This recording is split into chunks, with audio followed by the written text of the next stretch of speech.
Hi, Sarah. Thanks for joining us. So I'll introduce myself again. My name is Carly Hansen. I'm the Director of Operations and HR at the Tompkins Chamber and Visit Ithaca. I want to welcome everyone here today. Thank you for joining us. This is our fourth session in our first Workforce Week. I want to thank you to our sponsor, CFCU, Community Credit Union, and also our Live in Ithaca program. I also want to mention that we have two sessions left for this week. One is straight after this one, and it has to do with managing diversity in remote workplace. And then also on, we have one session remaining on Friday, and then also on Friday, we have a happy hour at Liquid State Brewing Company, and we'd love to invite everyone to join us there from 4 to 7 p.m. So today we're going to talk about IT operations and how, pivoting your workforce and pivoting your IT management during the pandemic was one thing, but now in this new modern workplace, there are some, ongoing considerations and planning to do. So that's what we'll be talking about today. And we'll be doing so with Mary Stazi of the Computing Center and Aaron Zufall of Zufall Communications. So thank you both for joining us. I want to give you both a minute or two to introduce yourselves, maybe tell us a little bit about your organizations and a little bit about what you do there. Mary, do you want to start? Sure. I'm Mary Stazi, CEO of the Computing Center. We've been in business 45 years now. And I recently sold the company to Synergy IT Business Solutions out of Buffalo. So we are a company of Synergy. I am in charge of the Ithaca operations. We have 3 offices, actually 4, Buffalo, Rochester, small office, Syracuse, and the Ithaca office. We are the second largest.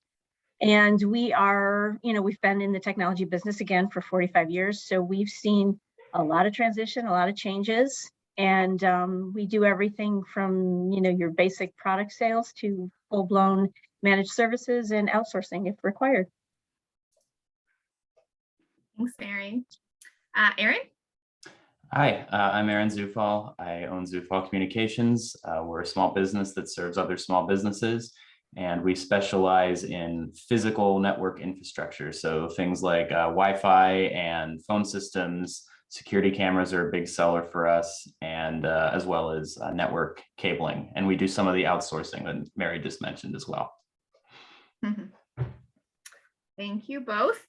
So we have a series of questions today that we'll be asking Mary and Aaron to answer for us, but we want to encourage anyone, if you have any follow-up questions that may arise during that conversation, then please feel free to raise your hand.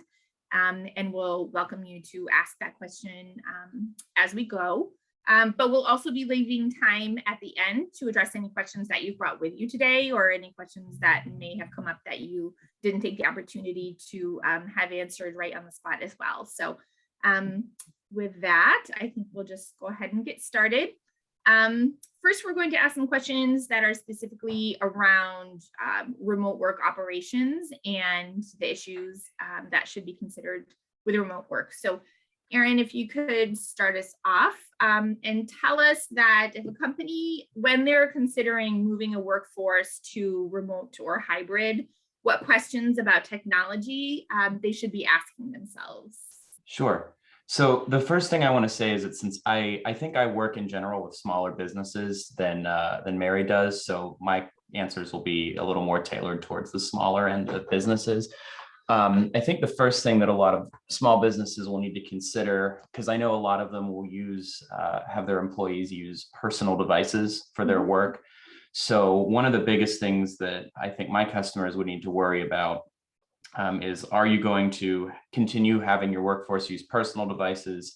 And if so, what protections need to be in place on those devices, if any, in order to secure your data?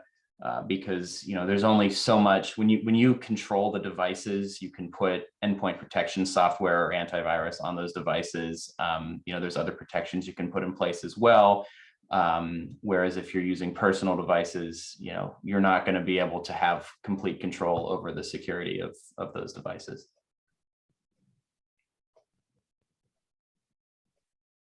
Carly, you're muted. not a Zoom meeting unless I try to talk. I'm muted at least one time. Mary, could you give some perspective on that question, please? Yeah, I do agree with what Erin said, whether it's a larger business or smaller, if it's a personal device, you really don't have the control over it. So there's important decisions that you would need to make. Is the organization going to invest in the fact that they're going to put their own antivirus on those devices? The other thing that many people forget is the level of security that they may have at the remote location. Do they have a firewall? What level firewall is it? Can it be configured to be a little bit more secure if you're going to do remote work from any kind of remote location? The other thing is to consider, what is that remote location? A lot of it is going to be a residence, specifically with the COVID going on. But, if you're sitting in a coffee shop and you're using public Wi-Fi, then, you want to make sure that you've got some sort of secure connection, like a secure VPN or something like that, that's provided by the organization. I also think that it's really important to consider two-factor authentication. And that is something that is not only in the business world anymore, it's kind of floated over very strongly into the personal world with banking and everything else. So it's just another level of security. So I do think those are very important topics to consider. Yeah, I wanted to add too that as you're thinking about equipment, and at the Chamber, we have people who do use personal devices, and we have people who have opted to use phones from the company purchase. And so we found that cost has become a real factor for us, because we do offer people stipends for the phones that they use personally. But the phones that we have, like a stock of phones that we use on occasion, as people come in and out. So that's been a cost that's, become pretty significant for us, is something that we didn't think as much about before the pandemic began. And, when people were all in the office and we were using our office phones that are analog phones from 2008, which we're now switching over to Microsoft Teams, which I think we're all really excited about. But there is a cost there with mobile devices that wasn't something that we had really anticipated and weren't putting in our budget initially. But that impact came pretty quick. And so that's why we thought it was, that's why I thought it was important to mention. So our next question is around managed services. So often businesses have to make the decision of, do you hire a company like the Computing Center, or do you bring Zufall Communications in for some services, or do you try to manage your technology internally? So Mary, can you talk about the key differences between having managed IT services and trying to manage effectively managing your technology internally? Sure. So the main differences really come down to the costs. So when you have your own internal IT staff, and really it boils down to the size of the business as well. Your own IT staff, you have equipment costs, you have equipment maintenance, you have the cost of the person, and there is a lot that's put onto the business to secure, to make sure your security is up to date, patches are done, things like that. When you outsource, you don't have the salary cost, you don't necessarily as much of a salary cost, don't have the equipment cost, but you also do lose a little bit of control. So you're putting it over into someone else's hands. And sometimes what people don't understand is when you do outsource, and especially if you're going to outsource and move to the cloud, the biggest key thing to look at is your internet connectivity. Do we have dual sources of connectivity if one goes out? And what is our security appliance looking like? So there are pros and cons to both. And I think it boils down to what the business is doing and how they work, and the size versus the looking at the costs and saying, okay, does it make sense to do either one? And honestly, it's a due diligence thing, and you have to really sit there and look at it and understand, your business and how it's going to affect it.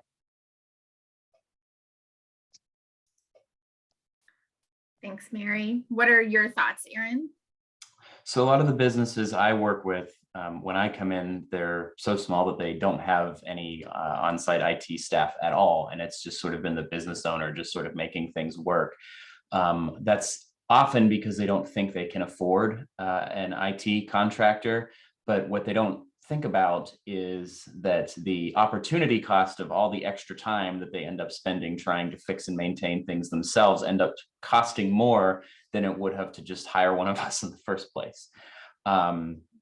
So that's a big factor. And then another factor, especially if you're comparing hiring somebody versus just figuring things out yourself as a small business owner, is that there's an accountability factor as well. If you're hiring, an IT provider to solve a specific problem or provide a help desk solution, you know that whatever you're looking for is going to be solved because they are contractually obligated to provide those services, right? Whereas if you're trying to figure everything out yourself, you might run out of time, or you might get sidetracked with something, or you might just not, have the skills or resources even that you need to accomplish what you're trying to do. Yeah, thank you.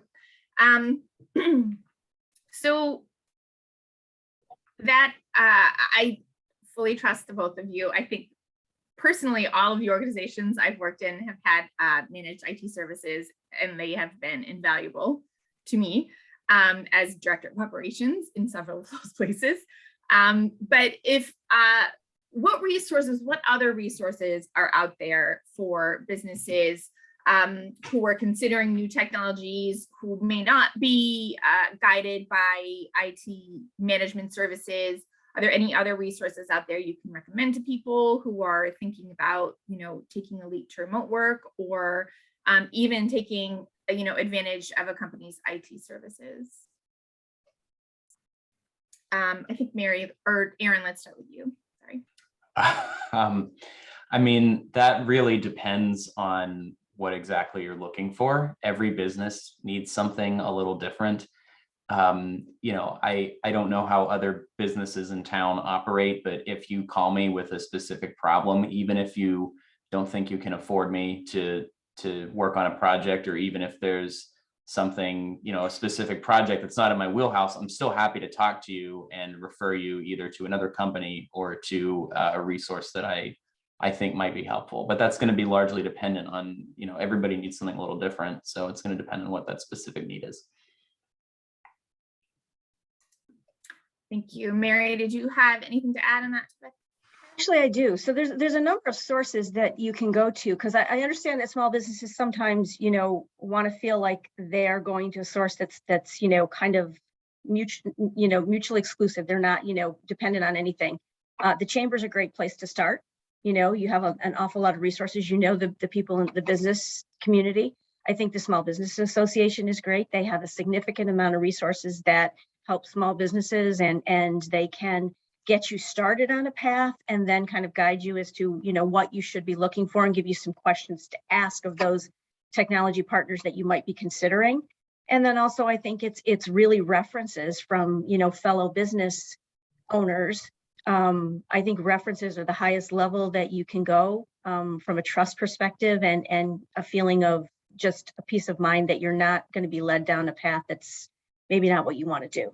So I think take the technology away from it. I think those are really three really great places to start.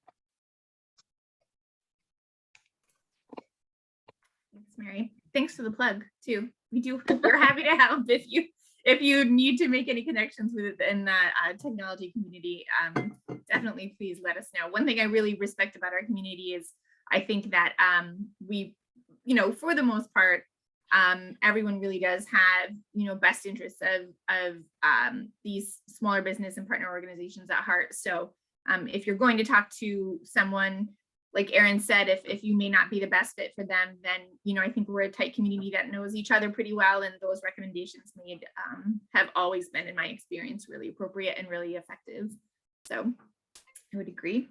So we're going to switch topics a little bit and talk about the very important issue of cybersecurity, which is an ever-changing landscape. And I feel like every time I'm getting ahead of the bad actors in the technology sector, then they figure out a way to get ahead of us. So it can be a really frustrating cycle, but I think it's important to address first and foremost phishing. So phishing is, I think, widely considered the highest threat currently. And Mary was just talking before we all jumped in about some new types of phishing as well, which I found interesting. So can you both talk a little bit about what phishing is specifically and how it's been complicated by remote and hybrid work? Mary, I think you are up to bat first. So phishing is typically done through emails, and it is dependent on the fact that it is coming from a trusted source. So, for example, you're working from home and you might get a message from the payroll department saying, hey, we need you to send us your social security number and all of this. We're changing some stuff. You know, that's a red flag. So there are many, many things that you should look at.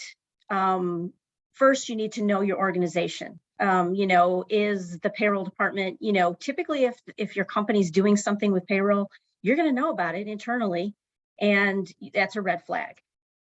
You want to make sure that you really look at the way that the email comes in. So it may be, you might, like if you're in my organization, somebody might get something from Mary at compcenter.com something else, and it would look like it came from me, but it actually didn't. So there's a huge amount of ways that people can do this. Many people have their emails on their website. Or, you know, just a little bit of investigation, you can figure out what the email scheme is.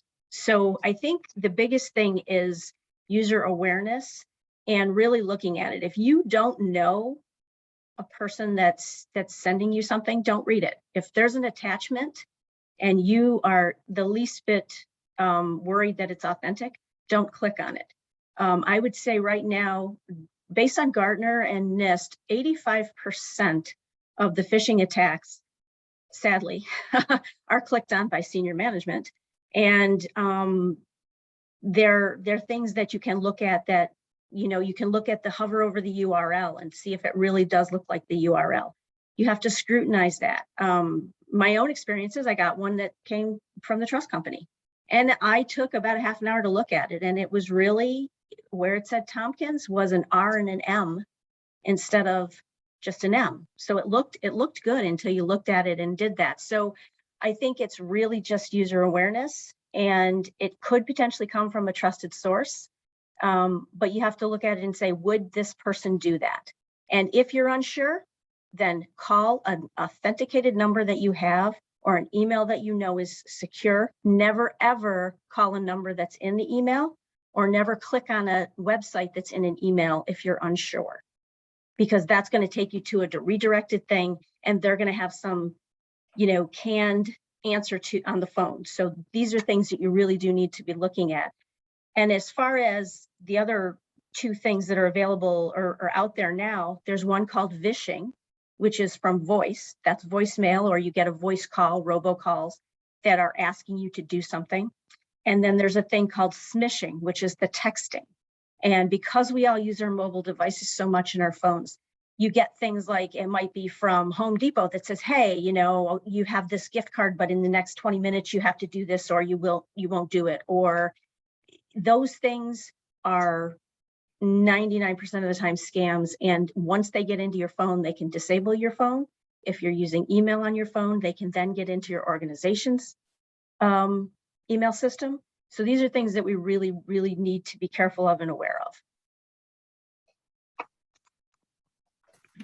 Erin, do you have anything to add about phishing? Yeah, so phishing is a part of a larger class of attacks called social engineering, which involves targeting the people instead of the technology. And the reason that is so dangerous is that you can have the best firewall in place, you can have the best antivirus in the world, you can have the best IT staff in the world, but if somebody tricks your CFO into giving up an account number, none of that matters. So that's why it is so dangerous. That's why it's so important to train your staff. And I think we'll talk about this a little later, but there are resources, even if you have no budget at all, there are resources available at every level to help you do even some basic training. And some basic training at all for your workforce is better than none at all.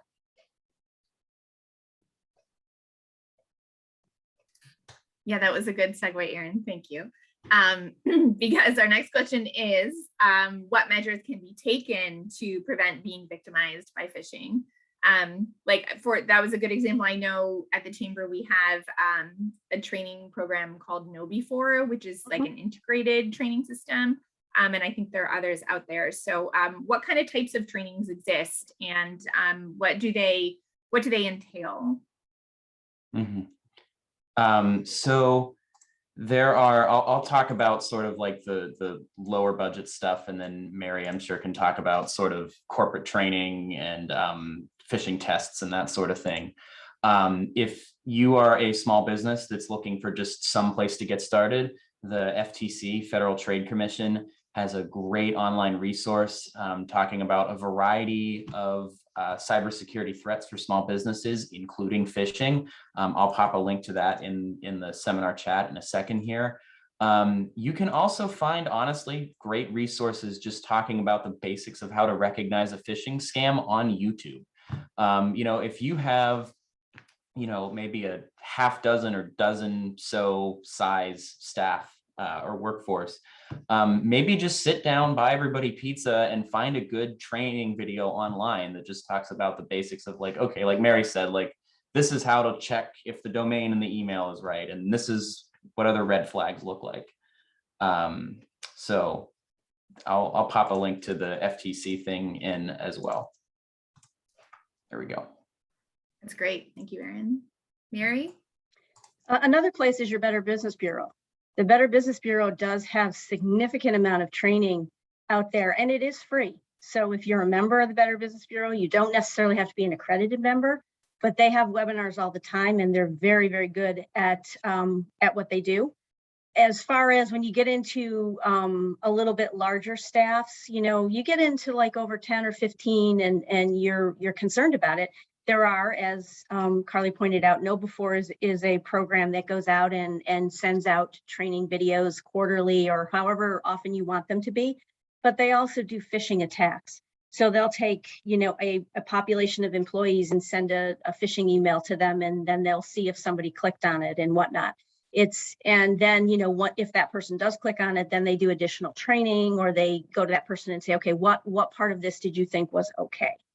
And they periodically change those videos, or they change the phishing, and they do that to prevent that. The other piece that you have to be concerned with, and people don't always think about it, is that if you're allowing employees and yourself to use business emails for personal things, like you go down to Home Depot and you buy a new refrigerator or you buy a washer, and God knows why anybody would want to put their washer on their wireless, but okay, you can. Those are ways for things to get into your email system and can affect the organization if you're using business emails. And they can affect your personal life as well when it comes to banking, and if somebody were to get into your machine and have a keylogger loaded. So there's many, many things, as Erin alluded to. It's a very broad social engineering landscape out there, and there's a lot to think about. So it's just really being vigilant. Yeah. And if I could just add one thing, some of the pushback that I hear sometimes in regards to doing training is either I don't have time for this, or I don't think we can afford this. What you really don't have time for and really can't afford is the consequences of getting phished, because in many cases that will just completely halt your business. So it is an investment worth making, no matter what industry you're in, no matter what size your business is. Because regardless if you think you're not going to be attacked because you think you're small, or we're here in Ithaca and it doesn't happen, it does. Yeah. Happened to me, and I'm a one-person business. I got a what'd you call it, a smishing attack? Yeah. Saying that my bank, and it had the name of my bank, and it said like, hey, like there's some security issue, you need to tap this link and log in. And yeah, it'll happen. It can happen to anyone. Yeah, it's happened to the chamber as well several times. And it's pretty easy to, if you have a website that has your email address on it, that's all it takes. People don't have to look hard to find targets. That's all it takes is an email address and a name, and they go from there. So And I think the other thing, not to interrupt Carly, but the other thing that, we've been so focused on technology, but when it comes to social engineering, if you guys are back in the office, it's just as easy for people to get in. So you might have a group of people standing outside talking or whatever, and somebody comes up and says, hey, I'm with the computing center. I'm here. I'm supposed to come in and look at the printers. I'm looking whatever. I cannot tell you the number of clients that we take care of that this has happened to, and it hasn't been our people. And they let them in. And what happens is that they go in and they find an empty desk that might, something might be still left up, or there's a Post-it note on there that's got the password, or they make their way to the server room and they put a honeypot in there and they're tracking and they're watching. So it's another thing to consider. It's the social engineering of the people. Or somebody calls you, like I might call Carly and say, hey, it's with the computing center, Mary asked me to call you to get your username and password. The first thing that I would do is I would say, okay, well, let me get back to Mary on that. And then I would hope that Carly would call me and say, did you really do this? So I think that, again, technology wise, we're so focused on it, but it's the people and how they react, because it's out there and it's a big business. Yeah. And just on that social engineering topic too, I think one thing businesses can consider and should consider, especially if you're allowing people to use personal devices, is crafting some policy around the use of those devices and some policy around who you talk to and who is allowed to do certain things, make certain changes and approve certain changes. So I'm speaking as operations and HR, right? So policy is like my world, but it's not everyone's world. But definitely in cases like this, it can be a tool that helps protect you. That's what policy one aspect and one reason to put policies in place. And this is definitely a tool that you can use to protect yourself in circumstances like these. It's not a perfect tool, but it's one thing you can do. So that's another thing I would start thinking about if you're wanting to protect yourself and thinking about how you can start doing that. Don't forget about policy, everyone's favorite paperwork. So let's talk about what are the other. We talked a lot about phishing, which is great because I think it is the biggest threat right now. But what other key threats are out there and are affecting remote and hybrid workforces right now? Mary, can you start us out? I think we've touched on so many of them, but a lot of times it's the technology itself. It's the connection that you have at wherever your remote location is. And there's, and initially when COVID started and things were remote, it was, there was a stress on the internet, on the connections and things like that. I think a lot of that has been figured out and a lot of it has straightened itself out.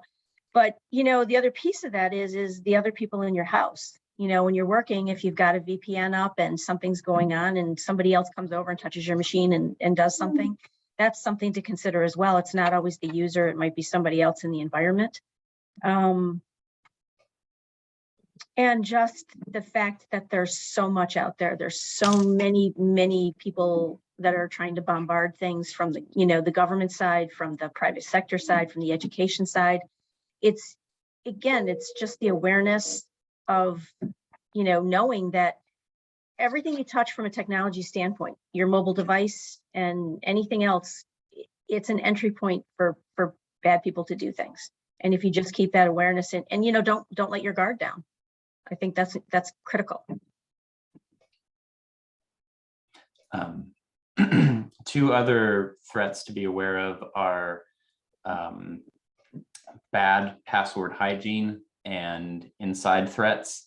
Bad password hygiene being reusing passwords, using passwords that aren't complex enough, using passwords that are just dictionary words, that sort of thing.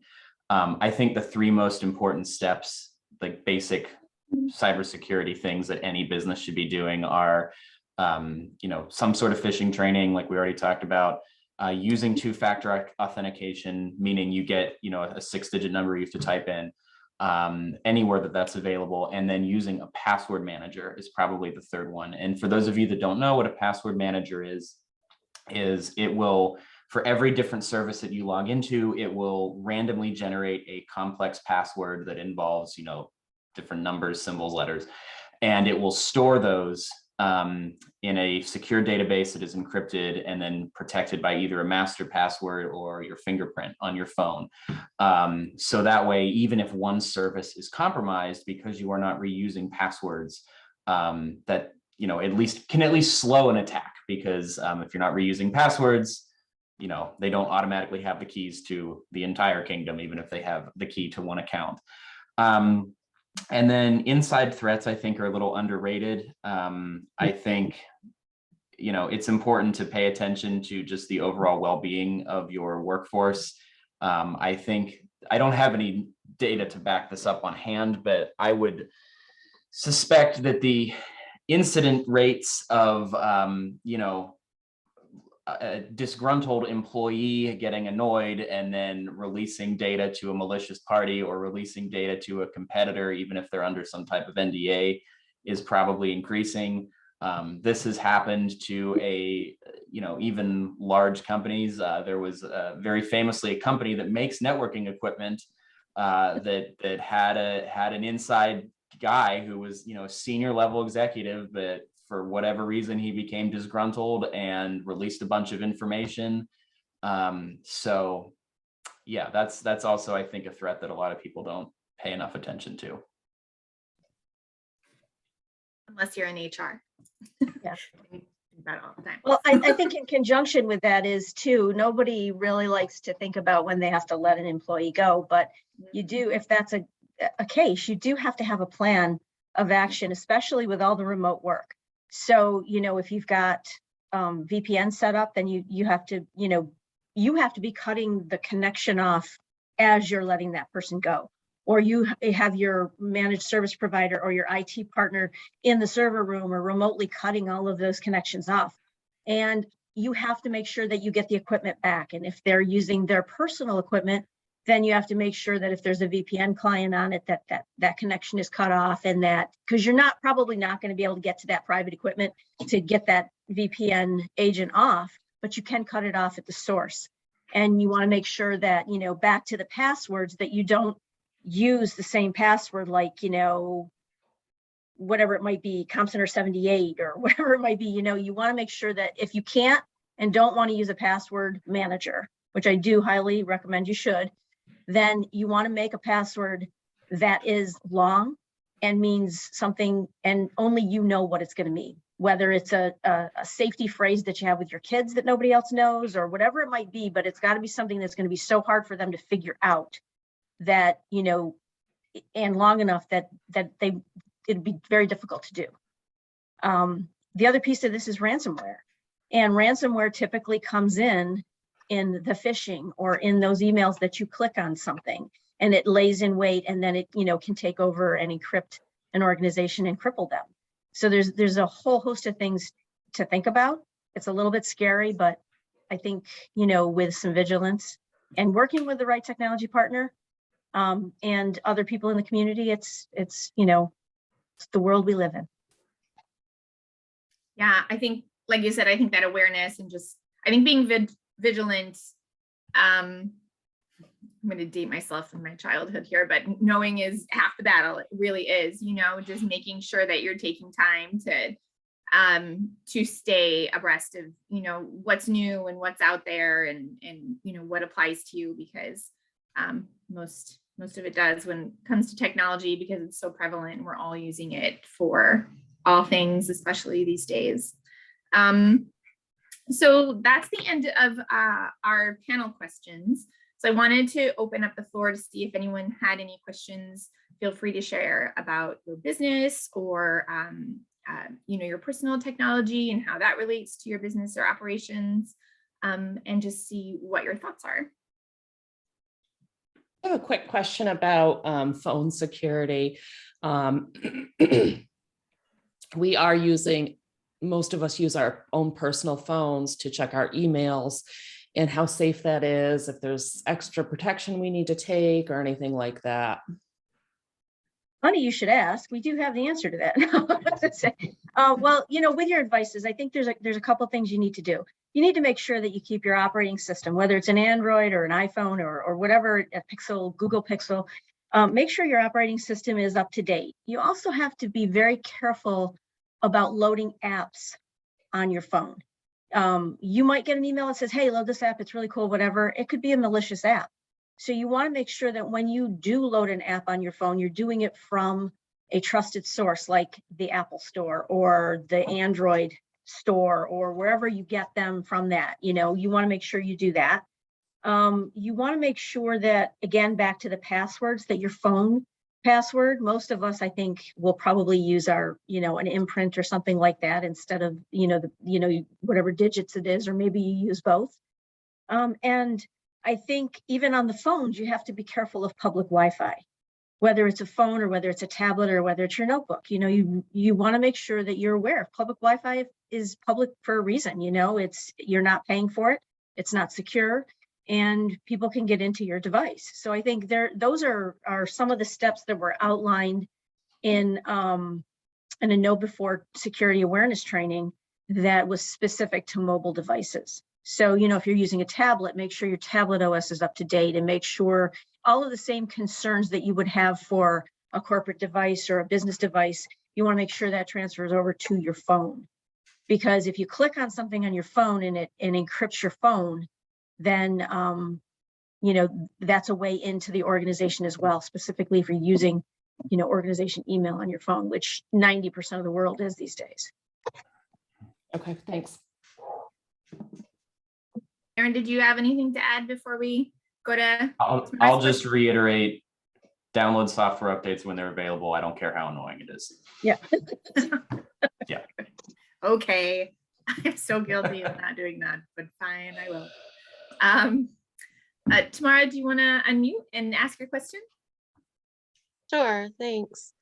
One of the things that we're struggling with right now is all of this two-factor authentication that is happening, and how we're trying to handle that as an organization without using personal devices, because it seems like everything wants to use your personal device or wants to use a cell phone, and even if you get an app, it wants to go to your cell phone, or even if you can get an app that goes to your desktop, it wants you to set it up using like a cell phone number. And we've thought about getting like an office cell phone that we could attach this stuff to, but then we have several people who need to get into the same account. So how do you do that if you have one cell phone that's sitting in the office and you're hybrid? And we're looking for a solution to that. And I'm wondering if there's any suggestions as to how to handle that as an organization without having to use personal devices, or one device that's just going to sit in an office, like a way to handle it so that we can get to it remotely, and still do it. There certainly are. There are third-party apps like Google Authenticator or Microsoft Authentication or Duo. Now, a lot of them do require a personal cell phone or something like that, but you can have it set up so that you don't have to load an app, that they'll actually call the number and give you a code, or you can get tokens. For example, if you do Duo does sell a token, and a token is just a little device that's going to give you a code. They're not overly expensive. They last about 2 years. It's recommended that you change them every couple of years, so there could be an investment in that. If you are a little bit larger organization and you don't want to deal with any of that, there are things that you can add additional to the firewall. For example, Sonicwall has a device called the SMA, which gives some additional configuration and whatnot. It's not inexpensive for small business, so it's a cost that you have to look at and weigh. Does that make sense? You also want to look in your organization, okay, how many people are really resistant to using their personal device, and does it make sense that we're going to spend $6,000 on this device because I have 2 people that don't want to do this? It might be better to say, okay, for those, we're just going to have a call, or we're going to do a token. That's what I've found to be the answer for a lot of our clients. Erin, I don't know what you're doing in the really smaller side. Yeah, I mean, I don't think, unless you're in a giant, huge enterprise, I don't think there's a ton of inherent risk in using a trusted authenticator app like Google Authenticator or LastPass Authenticator or Duo on a personal device, provided that you're doing everything we just said about keeping that device updated and being careful what other things you're loading on. I think what's actually more risky is not using those and instead using SMS or text message based authentication. There's an increasingly common attack called SIM jacking or SIM swapping, which I'm not going to go into detail of because I don't fully understand it, but basically there's a way of temporarily hijacking somebody's phone number so that a third party malicious party can get the codes instead of them being texted to you. So I would say, actually, I think I would, given the choice between, having SMS codes go to like a corporate owned device versus using a personal device and using a trusted authenticator app, I would actually go with using a personal device with an authenticator app. Really good advice. Thank you. Thank you. Yeah, thank you, Tamara. Good question. Any other questions? I think Chris had his hand up. Oh, sorry, Chris, I missed that.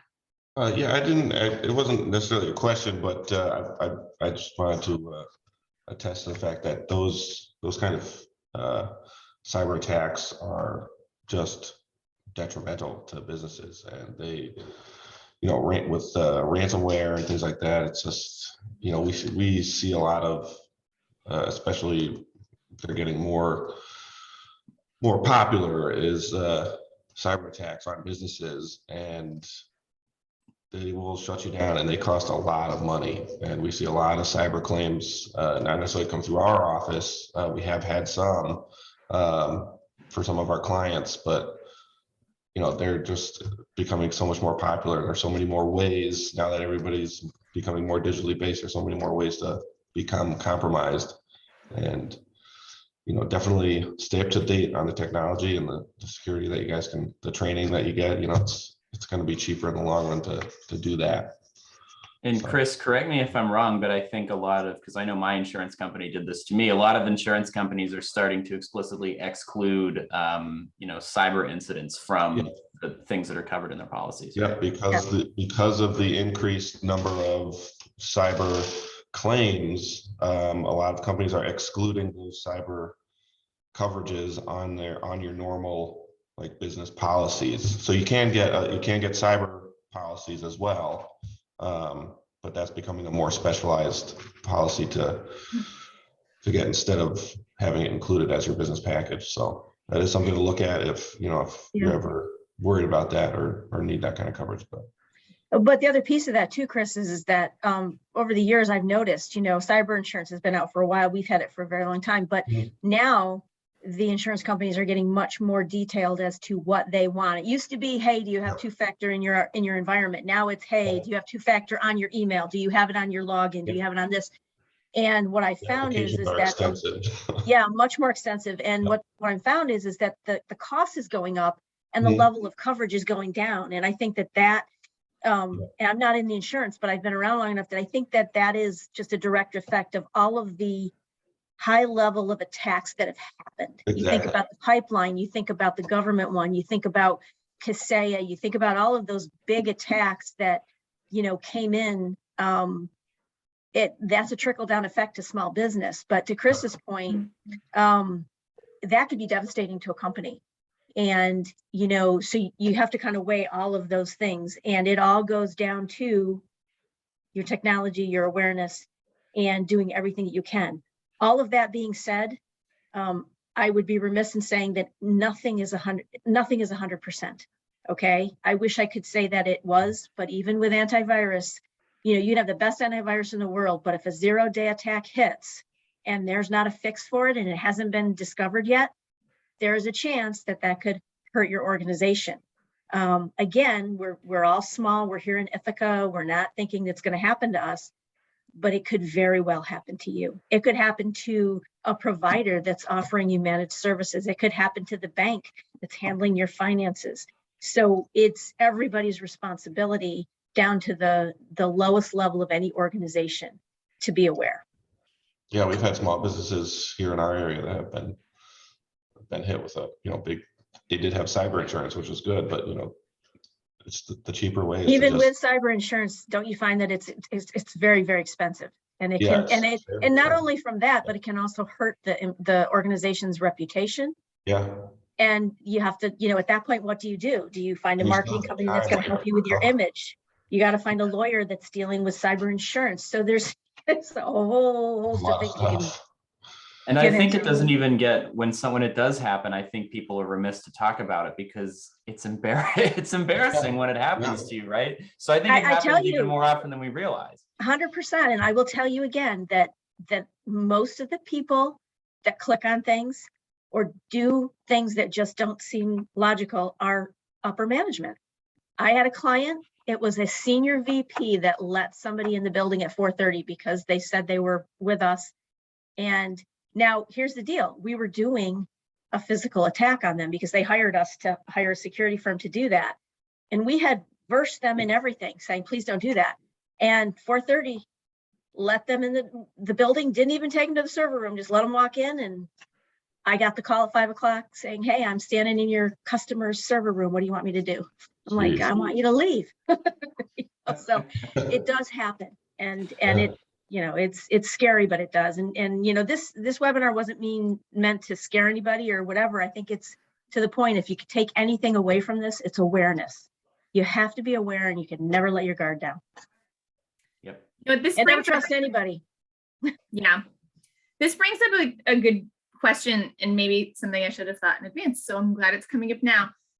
If it happens to you, what do you do? What are your first steps? Who do you call when you log in the morning and realize, something, you've been a victim of a cyber attack?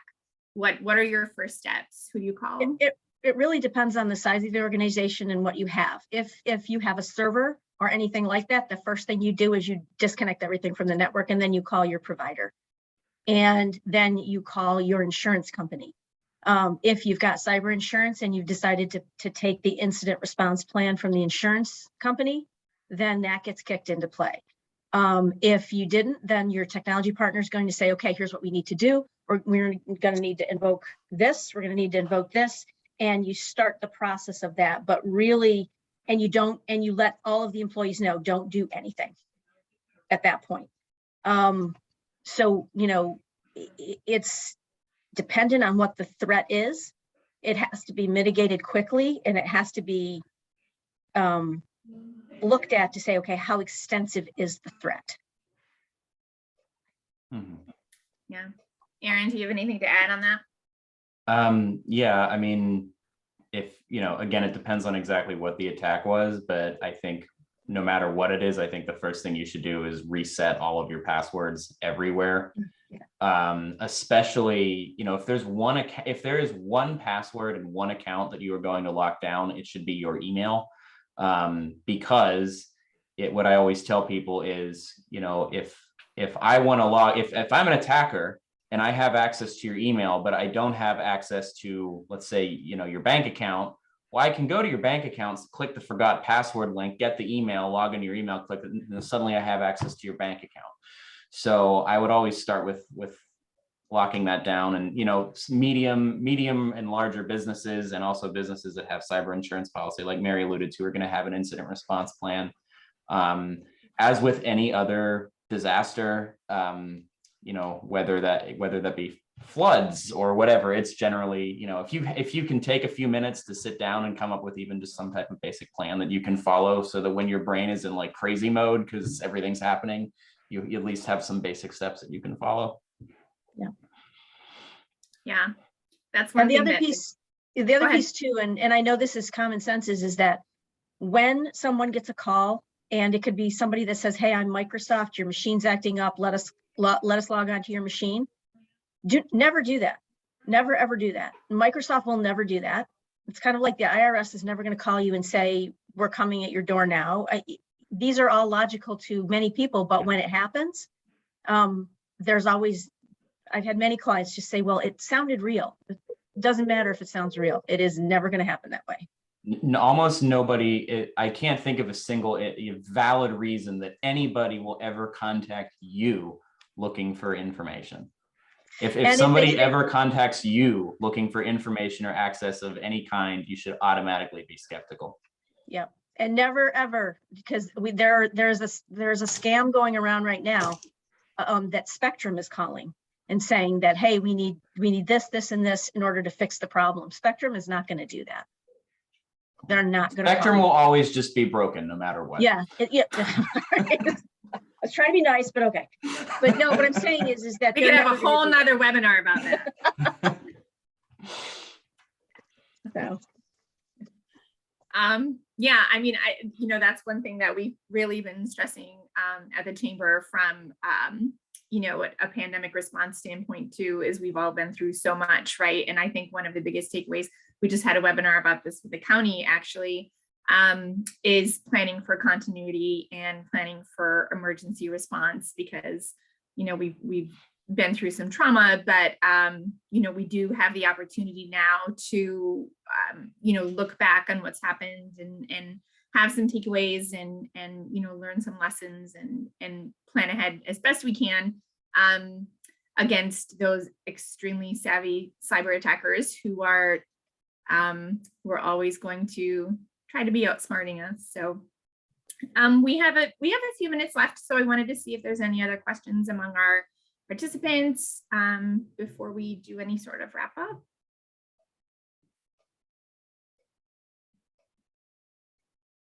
No? Okay.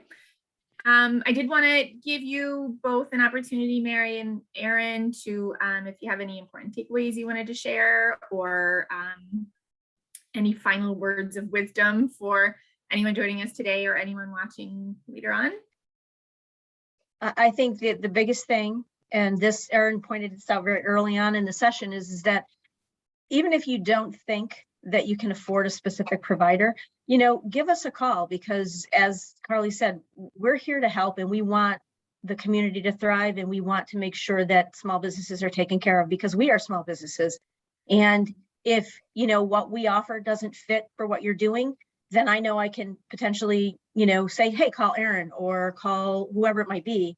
But we're here to help, and we're here to answer questions if you need them. And, I think that is something that is very special in this community.